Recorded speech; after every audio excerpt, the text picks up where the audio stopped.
this video, we're going to talk about average value of a function, and we're going to go through a few examples.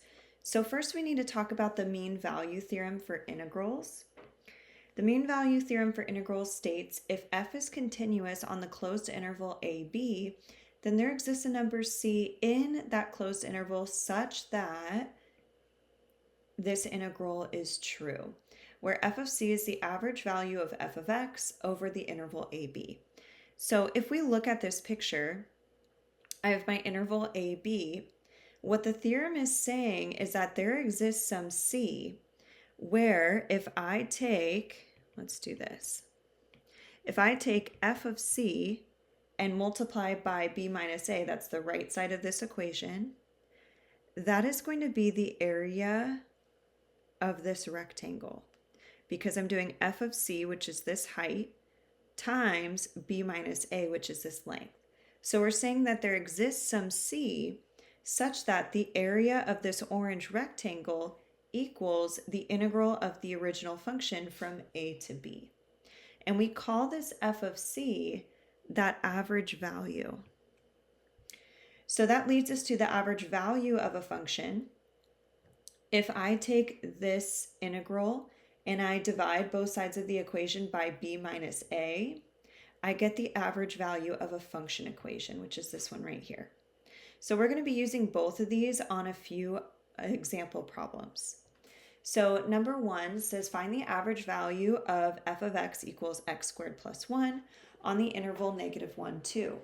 Then find the average value of c guaranteed by the mean value theorem for integrals.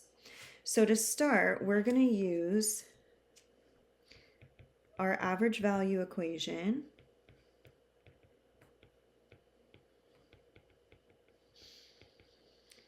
And let's plug in what we know. So I know I want the average value from 1 over b minus a. My a is -1, my b is 2.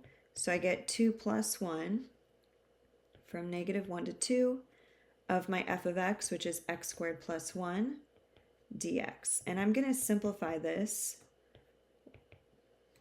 Let's do our integral.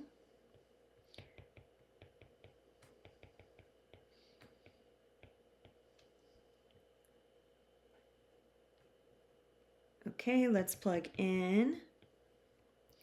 We get 1/3 times 2 cubed, which is 8, plus 2, minus -1/3 minus 1. The rest is simplifying. I get 8/3 plus 2. 2 is 6/3, so 8 plus 6 is 14/3. -1/3 minus 1 is -4/3, but I have this negative out front also, so this is going to be plus 4/3. So we get 1/3 times 18/3, which is 18 over 9, which is 2. So that answers the first part of the question, find the average value. The second part of the question says find the value of c guaranteed by the MVT for integrals. So I'm going to say by the MVT for integrals, there exists a c in the interval such that f of c equals this 1 over 2 plus 1, just what we solved for before. And we also decided in the first part that that f of c equals 2. So I need to figure out what that c equals. And if f of c equals 2, I can plug in my x squared plus 1. But we're in the context of c, so I'm going to say c squared plus 1 equals 2. Solve for c. c is plus or minus 1. Now be careful, we need to check to make sure that they're both in the interval. So I have 1 and -1. Notice that both of those are in this interval. So we have two c's. 2 is -1, or sorry, c is -1 and c is also 1. So both of those are answers. That's our first example. So this is our second example. It's a calculator question. It says the temperature in degrees Fahrenheit T hours after 9 a.m. was modeled by this function T of T. Find the average temperature during the 12-hour period from 9 a.m. to 9 p.m. So we're going to say the average value is going to be 1 over b minus a. Now if t is hours after 9 a.m., at 9 a.m. t equals 0, at 9 p.m. t equals 12.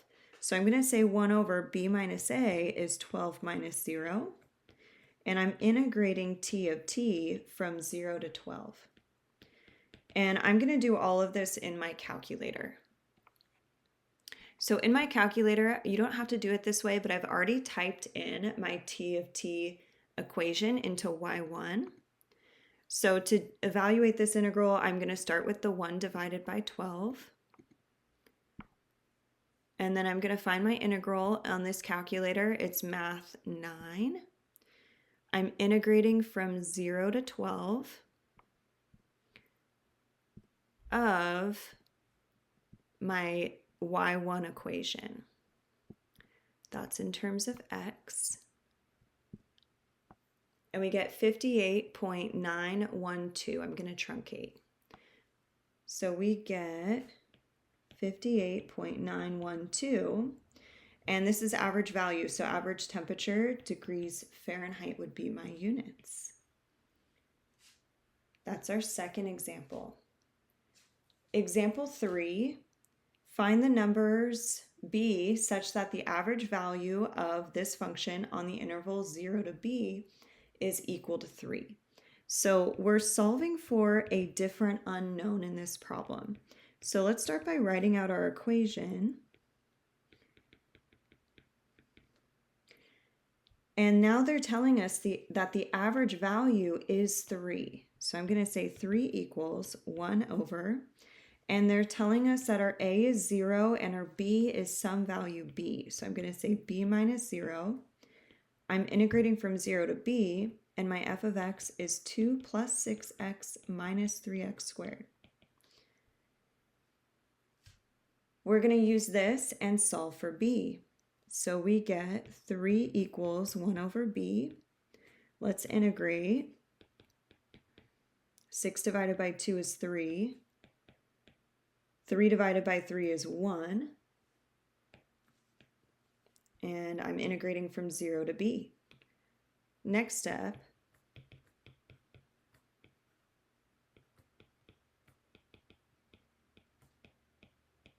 and I want you to notice when I plug 0 in for all these x's, we just get 0. Let's multiply both sides of the equation by b. I'm going to get everything on one side of the equation. I'm going to move everything over to the left side because I prefer to have my b cubed be positive. Factor out a b. And I want you to notice that b equals 0 is an option, but if I look back at my integral, I'm going to be integrating from 0 to 0, which is going to equal 0. And once I multiply that by 1 over b, that's not going to equal 3. So b equals 0 doesn't really make sense. So we're going to ignore the b out front. My trinomial that's left over is not factorable. So I'm going to use quadratic formula.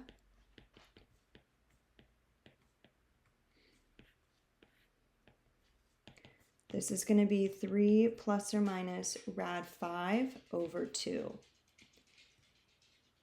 So I have 2 potential answers for B. And that was a few examples of using average value. Thank you for watching.